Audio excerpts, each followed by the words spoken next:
In today's video, I'm going to teach you how to install Google Drive File Stream. You might also hear it called Google Drive for Desktop.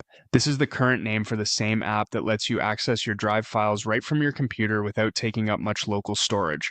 Start by opening your web browser and searching for Google Drive File Stream Download. This ensures you land on the most up-to-date official instructions. Look for a Google result that points to the Google Workspace Learning Center. It should clearly mention installing Drive for Desktop. Choosing the official Google documentation helps you avoid outdated links or third-party downloads. On the Learning Center page, you'll see an overview of Drive for Desktop and how it works. From there, go ahead and select the option to install the app. This page is designed to guide you to the right installer for your operating system, and it's a reliable path to the official download. Next, click Download for Windows. If you're on a Mac, use the Mac download on the same page. Your browser will begin downloading the installer. If prompted, confirm that you want to keep or save the file. When the download finishes, open your Downloads folder, locate the installer, and double-click it.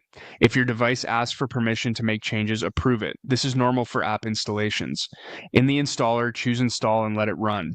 The process typically takes a minute or two. When it completes, click Launch.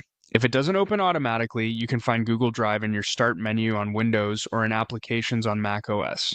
When the app opens, click Get Started to begin the setup. You'll now be prompted to sign into your Google account. This may open a browser window. Sign in with the account where your Drive files live and complete any prompts to allow Drive for Desktop to connect.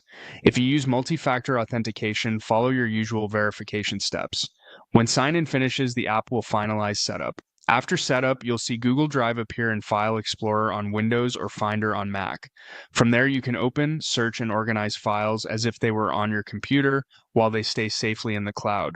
If you ever need to adjust preferences later, you can do that from the Drive app menu.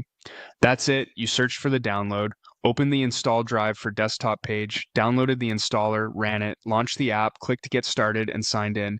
You're ready to use Google Drive File Stream on your computer.